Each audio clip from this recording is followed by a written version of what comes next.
Senhora, pois, já que Cristo padeceu por nós na carne, armai-vos também vós com este pensamento, que aquele que padeceu na carne já cessou do pecado, para que, no tempo que vos resta na carne, não vivais mais segundo as concupiscências dos homens, mas segundo a vontade de Deus.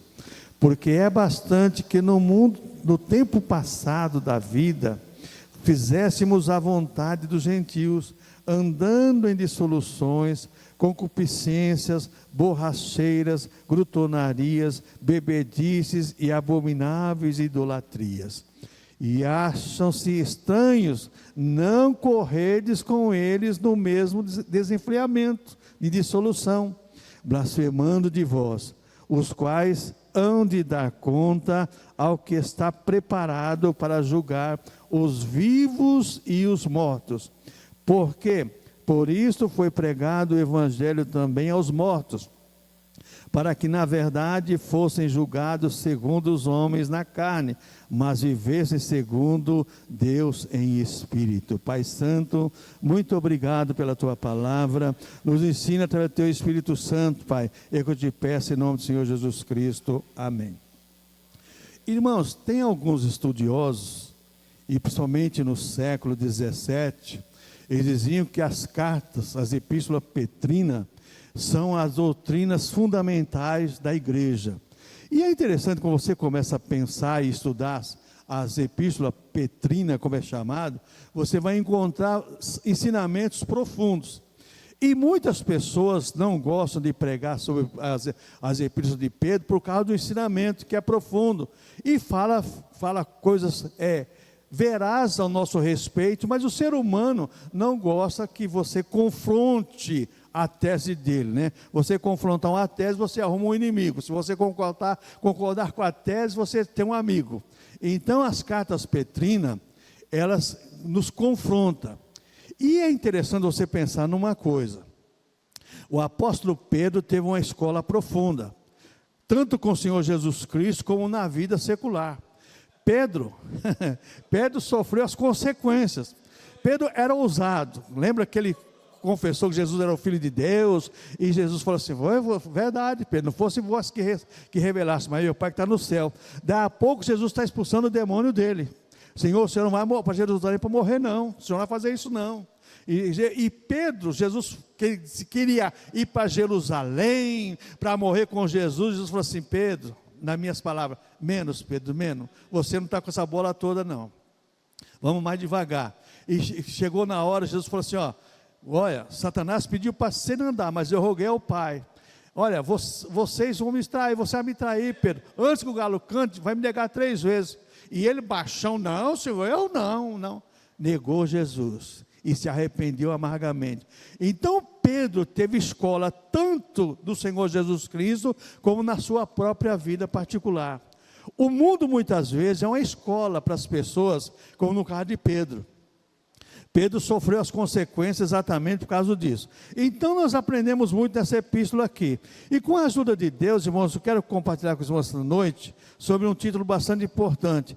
Temos um exemplo a ser seguido. É o que Pedro coloca nesses 6 primeiros versículos dessa carta aqui. Temos um exemplo a ser seguido. Seguir o exemplo de Cristo, irmãos, não é fácil, mas é uma necessidade. A questão é essa. Pastor, é fácil? Não, não é fácil, irmãos. Ser cristão não é fácil para ninguém. Ser cristão é difícil, não é fácil. O Espírito Santo te ajuda, é verdade, ele te ajuda, mas não é fácil não. Então vamos aprender com Pedro. Primeiro, o sofrimento de Cristo como exemplo para nós cristãos. Primeiro, você vê aqui Pedro falando, ora, pois já que padeceu por nós na carne, armai-vos. Cristo padeceu na carne por nós. Quer dizer, agora nós temos que padecer para vencermos a carne. Aí você vai confrontar você mesmo. Presta atenção no que eu vou dizer. Um dia que você fala assim, hoje é meu dia de jejum. Você vai jejuar. O café do vizinho nunca foi tão cheiroso como foi naquela manhã. O almoço lá do laticínio, que fez 100 metros longe da minha casa, que cheiro. Durante os outros dias você não sente cheiro nenhum, mas naquele dia você fala assim, nossa, que está fritando aí, né? Deve ser coisa muito boa, né? A sua carne, você tem que brigar contra a sua carne. Você nunca sente sede como você sente sede no dia que você está jejuando. Eu sei que hoje as pessoas não levam em consideração a água e outras coisas, tem jejum específico, mas eu não aprendi e vou seguir assim: jejum é abster de tudo, é se entregar para Deus. Então Pedro nos ensina, nos fala exatamente sobre isso.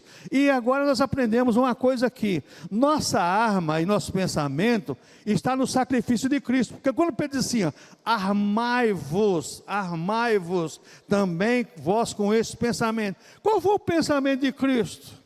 Fazer a vontade de Deus. Aí é que surge um problema para a minha vida de homem carnal. Fazer a vontade de Deus. Fazer a vontade de Deus, irmãos, muitas vezes eu vou ter que eliminar os meus gostos, os meus prazeres, o meu querer. Eu vou ter que trocar muita coisa que me agrada por aquilo que não me agrada, para fazer a vontade de Deus. É nessa confrontação pessoal que os cristãos estão sofrendo neste mundo. Por quê? Porque não tem prazer em seguir o exemplo de Cristo, mas tem prazer em seguir os seus próprios desejos.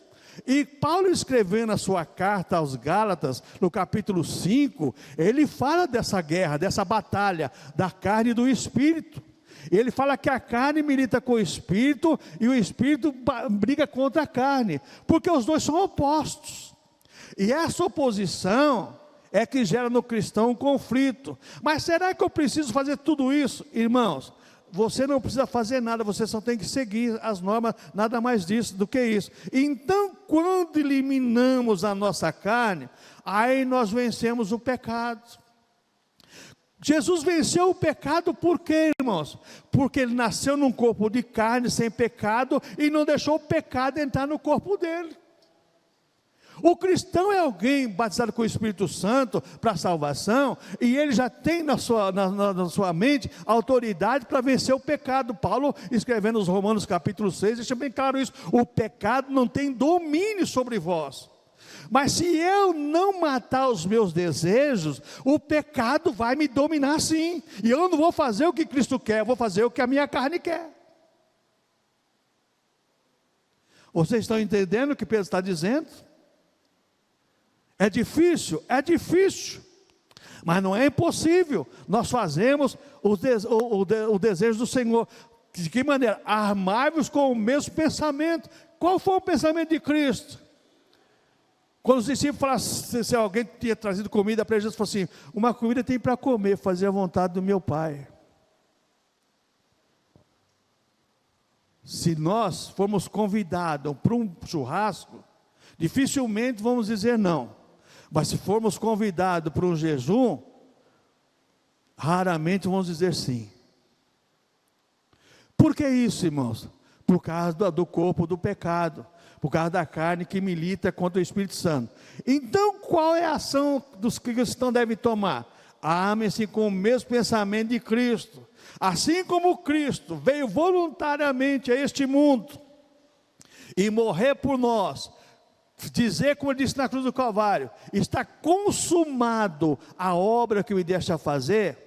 Dizer como Paulo disse, combati o bom combate, acabei a carreira, guardei a fé, não é para muitos, irmãos, é para poucos. Ser fiel até a morte, dar tiro a coroa da vida, não é para muitos, é para poucos. Salvação, irmãos, requer de nós também, não é uma obrigação, mas é um sentimento de louvor e gratidão ao meu Salvador. Qual foi o pensamento de Cristo? Salvar você e a mim. Agora você tem que ter sentimento da tua salvação, não deixar elas perecer pelas tuas negligências. Mas vamos aprender mais com o apóstolo Pedro.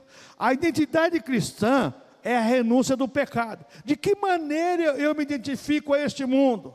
Quando eu estou renunciando ao pecado. Não tem problema. Tem sim, irmãos.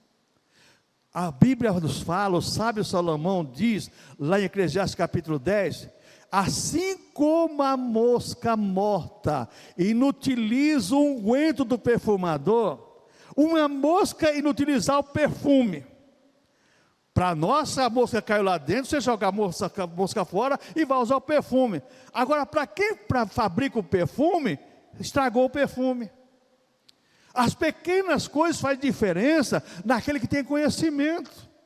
Então você recebe a mente de Cristo, do Espírito Santo, para fazer o discernimento do que é certo e do que é errado. É ainda a nossa identidade cristã, é a renúncia do pecado. Eu vou me identificar de uma maneira diferente. Embora muitas pessoas, irmãos, hoje, nós vemos o evangelho moderno, né? O evangelho da contemplação humanista e triunfalista do ser humano. Esse evangelho de Pedro não é o evangelho ideal. O evangelho ideal é aquele que satisfaz a carne, os desejos, mas não é o evangelho de Cristo. O evangelho de Cristo é esse aqui. Pedro, ele nos está instruindo pela sua própria vida. Pedro nos está nos instruindo e pelo Espírito Santo de Deus também. Então o que mais nós aprendemos aqui? Os seguidores de Cristo são diferenciados do sistema do mundo. Olha o que Pedro diz aqui: ora pois, já que Cristo padeceu por nós na carne, armai-vos também vós com este pensamento. Aquele que padeceu na carne já cessou do pecado. Para você deixar de pecar, você tem que vencer a sua carne. Para você deixar de pecar, você tem que eliminar os seus desejos e fazer o desejo do Senhor. Esse é o ensinamento do apóstolo Pedro. Eu sei que muitas pessoas não concordam, mas é a Bíblia que nos ensina e acabou, não tem, eu sempre falo, sempre em classe, quando surgia qualquer discussão, diz assim, a Bíblia diz, e a Bíblia diz, está dito e acabou, não tem contenda. Mas vamos caminhando para nós aprender, se Deus quiser até meia-noite eu termino. Versículo 2 agora, Pedro diz assim, para que no tempo que vos resta na carne, o tempo que nos resta na carne, nós não sabemos quantos dias vamos viver.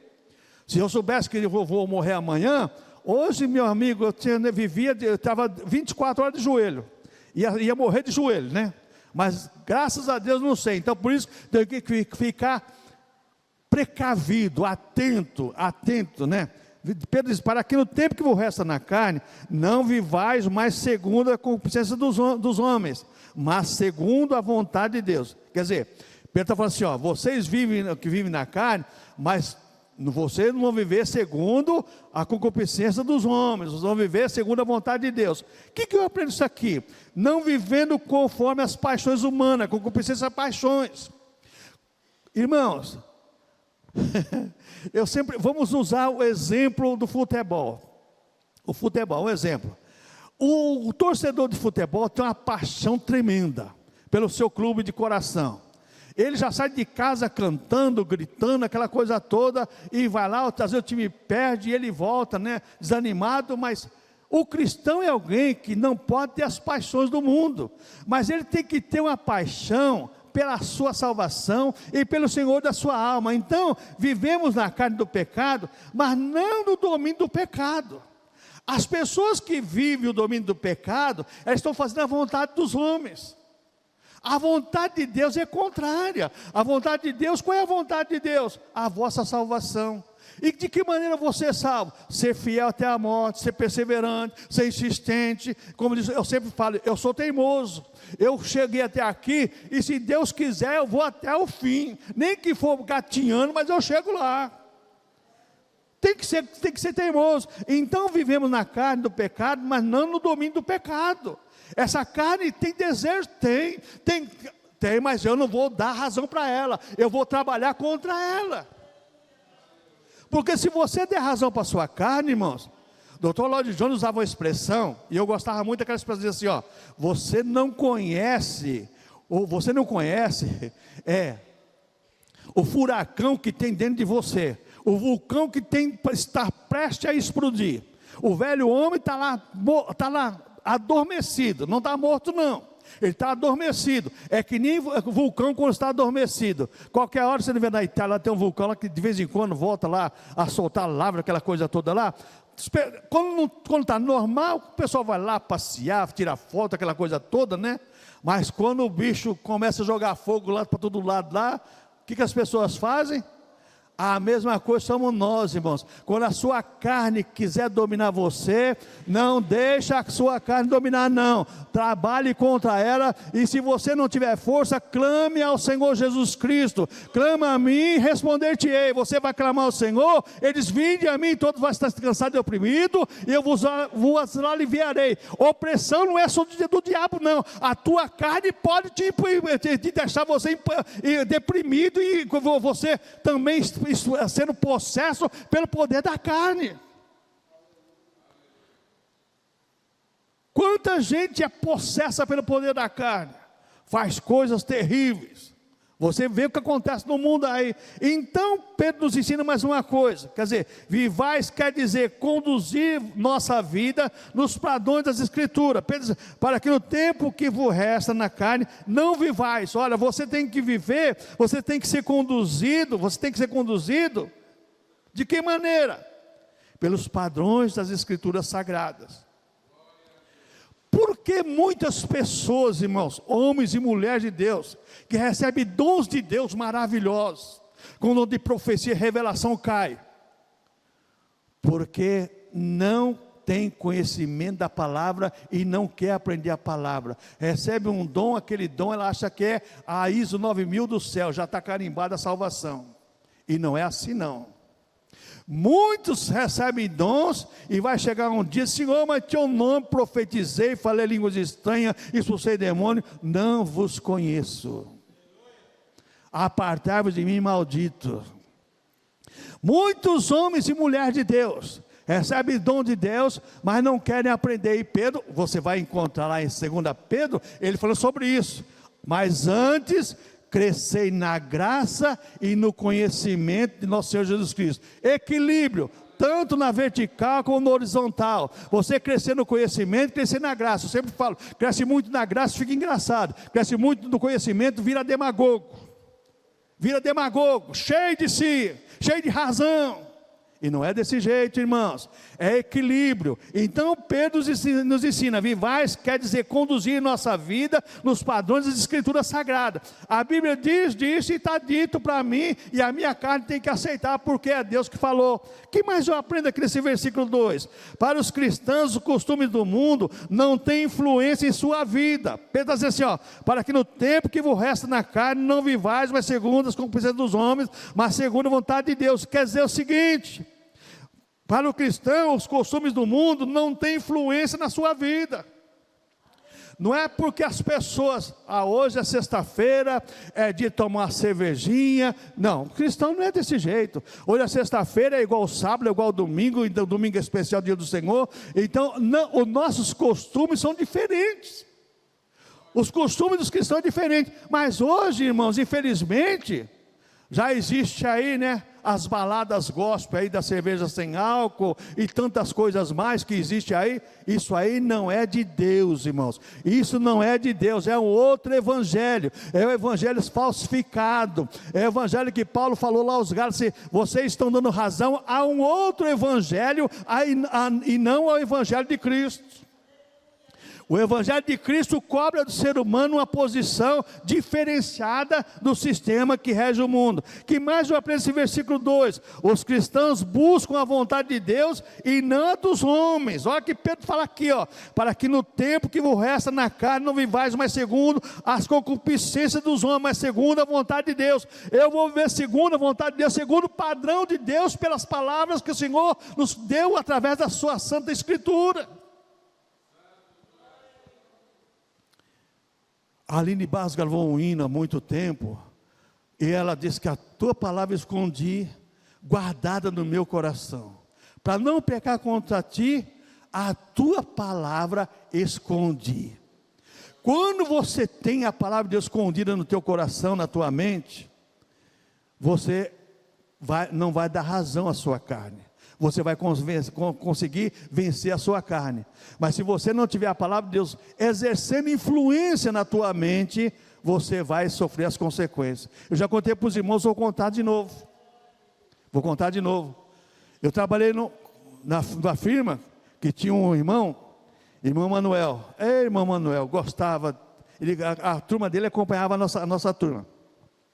E ele fazia limpeza lá na fundição, e toda hora do almoço, da janta, ele passava no meu setor. Irmão João, ele não sabia ler. Por favor, irmão, eu ouvi na igreja lá, um versículo da palavra do Senhor, e ele dizia mais ou menos, eu falava na Bíblia, procurava, é esse mesmo. Aí eu li uma vez, 2 vezes, 3 vezes, 4, 5, chegava a ler até 10, 12 vezes para ele. Basta, irmão, basta, agora já aprendi. Ele repetia, está no meu coração, está na minha mente, daqui o diabo não tira, não vai sair do meu ouvido, esse vai ficar gravado no meu coração. Quantos cristãos fazem isso, irmãos? Se você perguntar para muitos cristãos na quarta-feira, o que o pastor leu lá no domingo para pregar? Rapaz, você sabe que eu não lembro?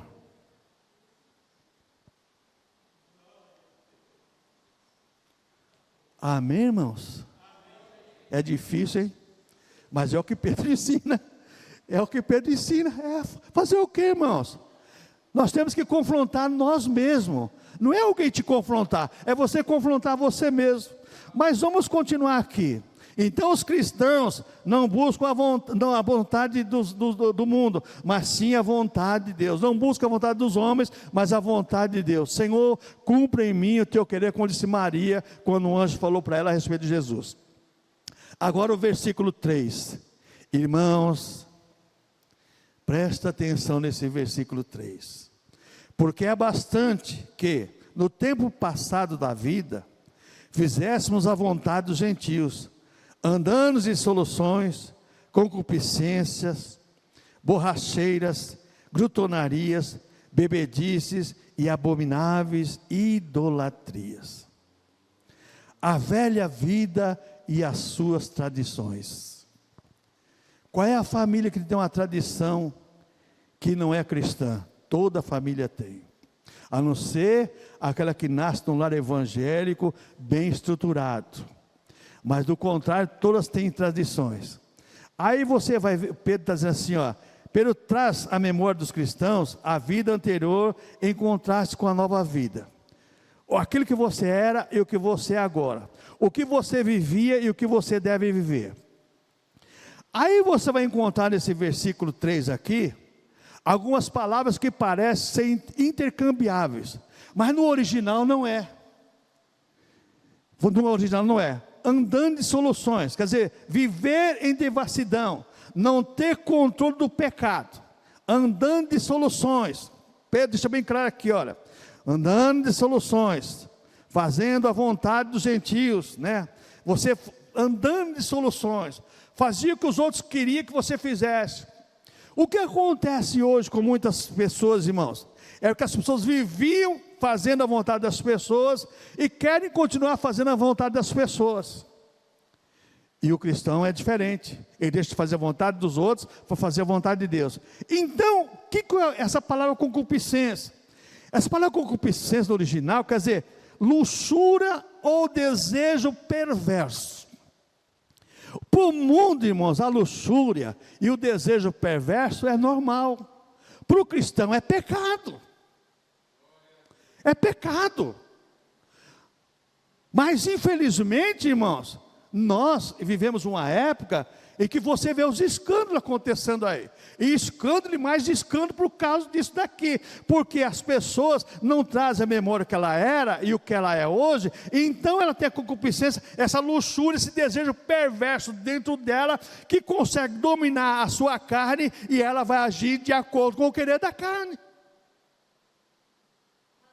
Que mais Pedro diz aqui nesse versículo 3?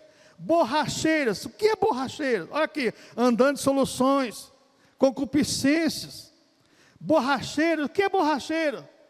É bebedeira, excesso em consumo de álcool. É a bebedeira em consumo de excesso de álcool. Enche a cara, está tudo certo. A Bíblia diz: não vos embriaguei com vinho, onde há contenda e devassidão, mas enchei-vos do Espírito Santo. Então nós temos que tomar muito cuidado, porque essa palavra borracheira quer dizer bebedeira em excesso, em consumo de álcool. Eu não bebo cachaça, só bebo cerveja, não importa, só muda o nome, o efeito é o mesmo. Embebeda a mesma coisa. Eu não bebo uísque, bebo vinho, encher a cara de vinho e ficar bebendo. O Noé, o filho foi amaldiçoado por causa do vinho dele, certo? Então, o que nós aprendemos mais aqui? Agora Pedro fala sobre assim, primeiro andando de dissolução, concupiscência, borracheira, glutonaria. O que é glutonaria? Orgias ou desfile de nudez ao Deus Baco.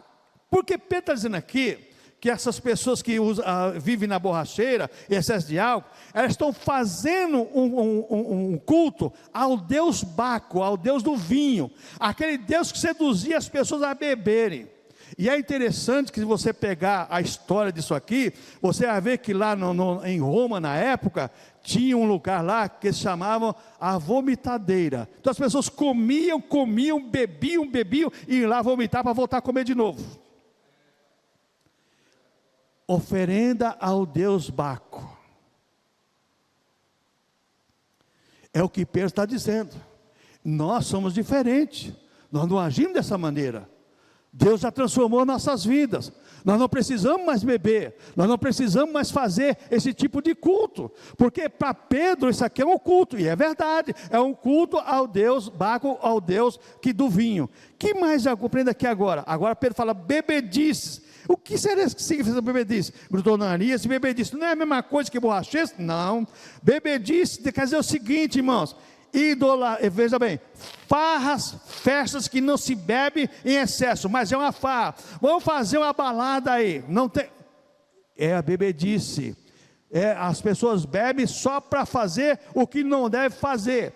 Pedro está falando assim: vocês não são desse jeito, vocês não precisam disso, vocês já estão livres dessas coisas. O que mais eu aprendo aqui agora? Veja bem, abomináveis idolatrias, adorar a criatura ao invés do Criador, porque a pessoa sem uma norma de conduta de vida pela palavra de Deus, ela adora a criatura e não o Criador.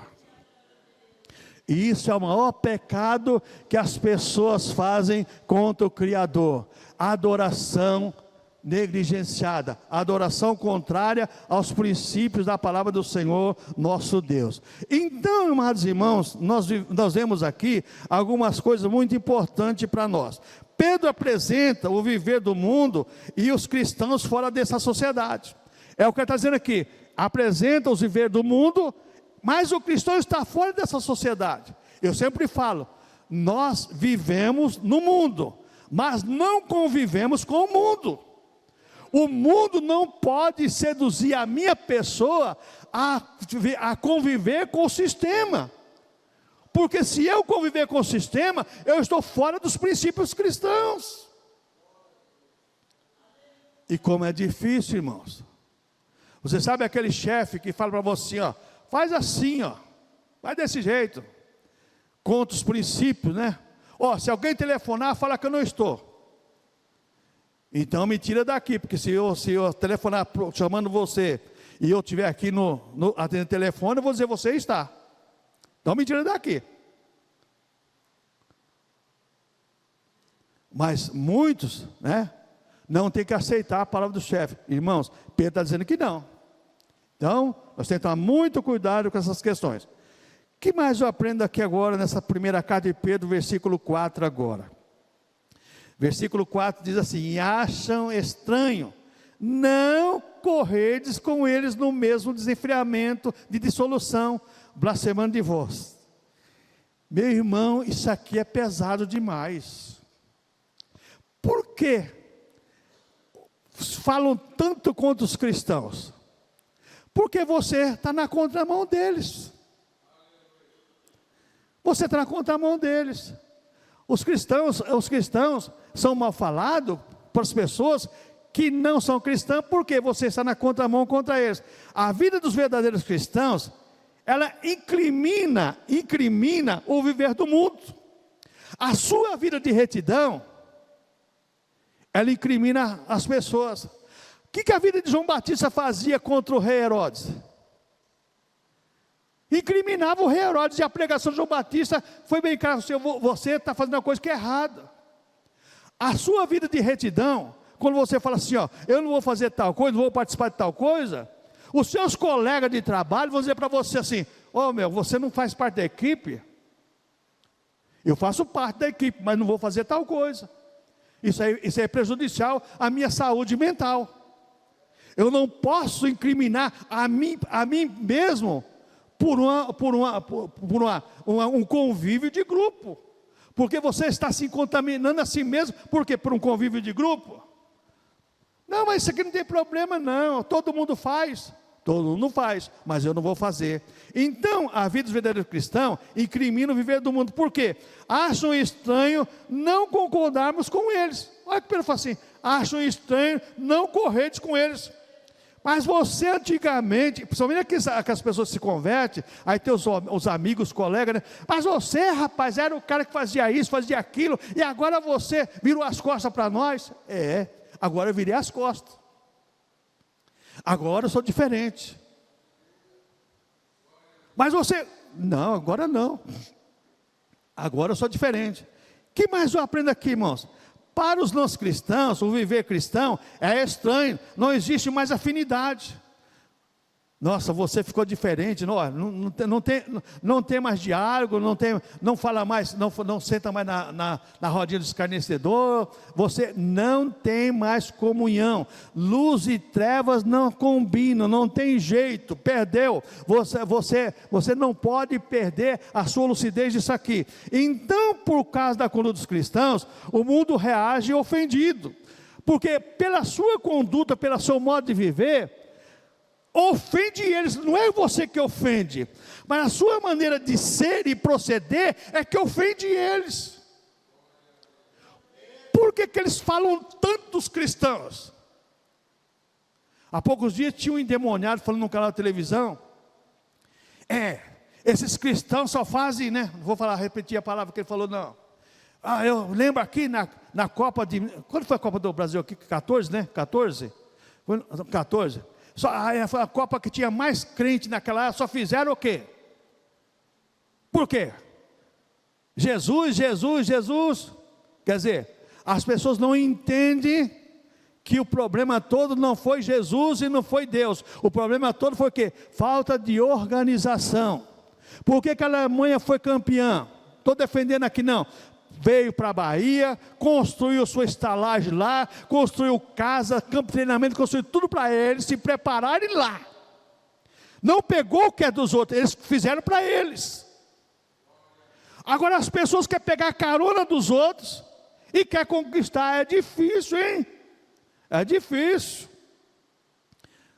Não existe planejamento, não existe veja bem, um cronograma de trabalho e quer conquistar. Então, veja bem, as pessoas não entendem isso. A causa da conduta dos cristãos, o mundo reage ofendido. Elas ficam ofendidas pela sua maneira de ser. Nossa, esse camarada aí, nossa, eu não aguento mais, essa camarada aí, ó, tá doido, sabe? Por quê? É a sua conduta. É a sua maneira de ser, ofende as pessoas, e as pessoas passam a ser inimigas de você, sem você fazer nada. Principalmente, né, aqueles parentes mais chegados. Bom, caminhando aqui, blasfemando de vós. O que Pedro quer dizer com isso? Fazem campanha de insultos contra os cristãos. Quantas campanhas de insultos se faz contra os cristãos? Certa feita eu vendo uma reportagem, e uma cantora famosa, Aline Barros, estava falando no programa de televisão, e ela se portou de uma maneira diferente. Aí questionaram ela falou assim: não, eu sou cristã.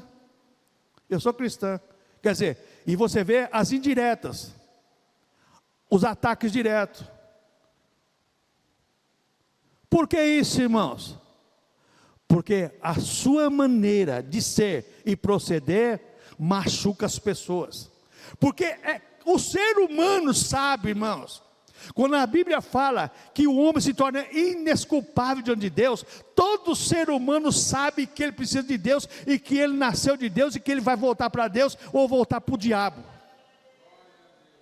O ser humano sabe, mas ele não quer se render aos pés de Cristo para viver como cristão, porque o viver na carne dá mais gozo e alegria para ele, momentânea. Mas o nosso gozo e alegria não é momentâneo, mas sim eterno. O gozo do cristão não é momentâneo, é eterno. É o que Pedro está dizendo aqui. Acho que nós cristãos não somos sociáveis. Os cristãos não tem jeito, não tem sociabilidade com o cristão, não. São diferentes. Eles querem ser separados. E somos mesmo pela graça de Deus em nós revelada por Cristo Jesus o Senhor. Que nós venhamos e vamos aprender com o apóstolo Pedro, porque tem muito para ensinar. Eu já falei, aprendeu com Jesus e aprendeu com ele mesmo, com os erros dele. Aprendeu com os erros dele. E eu sempre falo, feliz o ser humano que aprende com o erro dos outros, porque você aprender com o seu erro próprio é doído, hein? Dói na carne. Versículo 5 agora. Quem aprende nesse versículo 5? Os quais vão lhe dar conta ao que está preparado para julgar os vivos e os mortos. E é interessante que você pegue esse texto aqui no original, o qual está preparado aqui é o Senhor Jesus Cristo. E a Bíblia dá razão para isso. Jesus está preparado para julgar os vivos e os mortos. O Pai vai entregar o juízo ao Filho. Depois do trono branco, aí é que o negócio vai pegar para a condenação eterna lá. Bom, então vamos ver aqui, o acerto com o juiz no fim dos tempos. O dia do julgamento final mostrará quem está certo. O profeta Malaquias, Deus falou assim, ó, então vereis outra vez a diferença daquele que serve a Deus e daquele que não serve. No capítulo 3 de Malaquias. A diferença, é lá no juízo que vão ver a diferença. Quando Jesus fala assim, vinde bendito do meu Pai para o reino que está proposto. E dizer para os outros assim, ó, vai para o inferno que já está preparado para o diabo e seus anjos.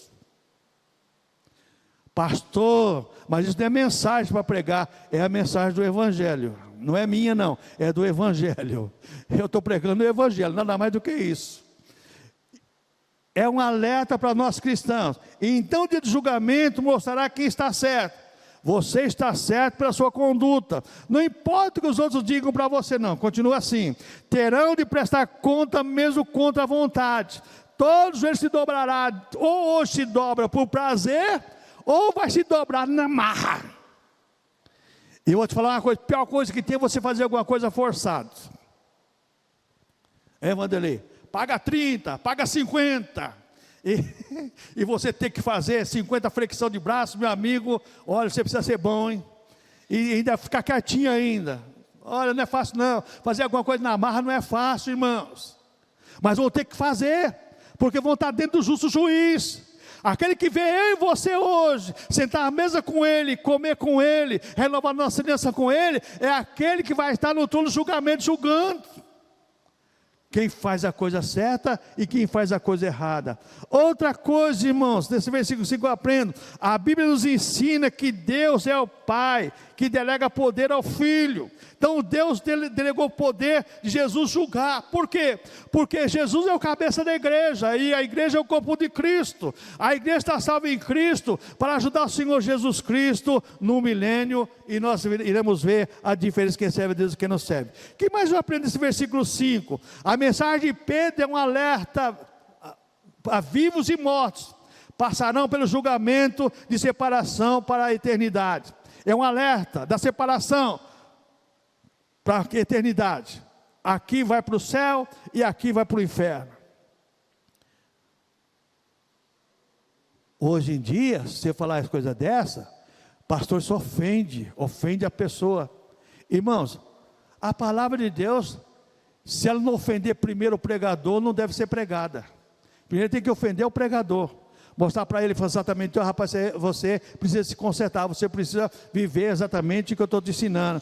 Então o julgamento será executado conforme o viver de cada um. Verso 5, os quais vão de dar conta do que está preparado para julgar vivos e mortos. Cada um vai dar conta de si mesmo. Pai não vai salvar filho, filho não vai salvar pai, mãe não vai salvar filha, filha não vai salvar mãe, marido não vai salvar mulher, mulher não salva marido. Cada um vai dar conta de si mesmo. Por isso se cuide. Se cuide. É o que Pedro está nos ensinando. Agora o versículo 6, que é o versículo mais complicado da Bíblia Sagrada, é esse aqui. Esse é o versículo 6. Porque por isto foi pregado o evangelho também aos mortos. Aí tem uma igreja que batiza os mortos, né? Você entra lá, você vai batizar os mortos. Ah, eu quero batizar agora meu bisavô que morreu sem ser salvo, então eu vou salvar ele. Eu entro lá na água, aí eu vou batizar meu bisavô. Graças a Deus, meu bisavô morreu salvo. Mas a pessoa vai batizar o bisavô, vai batizar o avô, vai batizar o tio, tia. Irmão, isso não existe. Porque por isso foi pregado o evangelho também aos mortos, para que na verdade fossem julgados segundo os homens na carne, mas vivessem segundo Deus em espírito. De todas as interpretações desse texto aqui, a mais correta e a mais sincera, biblicamente, Jesus pregou os mortos do Velho Testamento, de Adão até o último que foi salvo, que estava lá esperando a ressurreição do Senhor Jesus Cristo, para subir com o Senhor Jesus Cristo ao paraíso, porque Sheol ou Hades, como não importa, que era dividido no fundo da terra, entre os salvos e perdidos, do lado do inferno e do lado os salvos. Por isso que quando a pessoa chega lá, o Senhor, o rico, falar para Jesus, manda Abraão ir lá pregar o evangelho. Jesus fala assim, além de tudo está posto um grande abismo entre vós e vós, uma separação entre os salvos e os perdidos. Jesus foi pregar, os irmãos falaram assim, ressuscitei, vamos sair daqui da sala de espera e vamos subir para o paraíso, hoje está conosco. Essa é a interpretação mais correta e sincera do texto bíblico. Agora você vai encontrar um monte de baboseira. Você vai encontrar um monte de... Entra na internet que você vai encontrar um monte de lixo. Mas essa é a interpretação do texto. Jesus foi lá, pregou para os irmãos que estavam salvos. E tem base bíblica? Tem, pastor. Mateus capítulo 27 diz que muitos dos corpos dos santos que dormiam, que estavam lá esperando, ressuscitaram e subiram junto com o Senhor e foram reconhecidos por muitos. Oh, irmãos, como isso é maravilhoso, irmãos, para nós cristãos. Jesus não foi pregar para quem estava perdido, não, porque se pregasse até o diabo se convertia lá no inferno. Ô irmãos, Jesus foi pregar para os salvos, que estavam lá esperando a ressurreição do Senhor. Então o que eu aprendo isso aqui? A pregação do Evangelho oferece vida e boa consciência. Versículo 6, Pedro está dizendo que Jesus oferece agora a pregação do Evangelho, vida e consciência. Diz que eu vim para ter vida e tenho com abundância, consciência de que a eternidade é melhor do que o momento presente. O cristão é alguém que vive assim, irmãos. A eternidade é muito mais melhor. Essa palavra chula, que eu gosto muito dela, muito mais melhor do que o presente. No presente você pode ter uma boa casa, um bom carro, um bom emprego. É bom, mas Deus tem coisa melhor para você. Oh, irmãos, é isso que nós aprendemos na palavra do Senhor. Tudo isso aqui é bom, mas é momentâneo.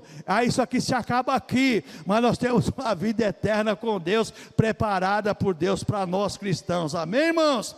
Que mais eu aprendo aqui nesse versículo 6? O Evangelho é pregado para as pessoas poderem escolher entre o certo e o errado. Prega o Evangelho para a pessoa escolher. Eu quero viver certo, eu quero viver errado. Não, eu quero continuar da mesma maneira, então continua.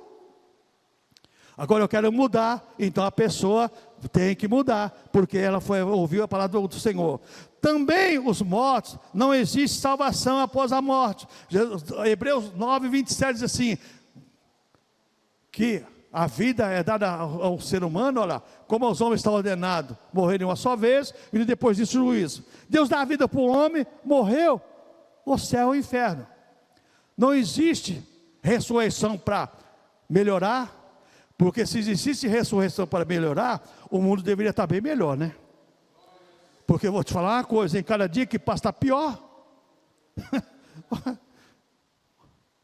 Está cada vez pior. E como as pessoas estão melhorando? Não, está piorando cada vez mais. Então Jesus foi se manifestar aos mortos salvos lá no Velho Testamento, para que os que vivem segundo Deus, em espírito, a recompensa já está preparada. Versículo 6 aqui, deixa eu brincar isso, porque por isso foi pregado o evangelho também aos mortos, para que na verdade fosse julgado segundo os homens, na carne, mas vivesse segundo Deus em espírito. A nossa recompensa está na vida eterna com Deus.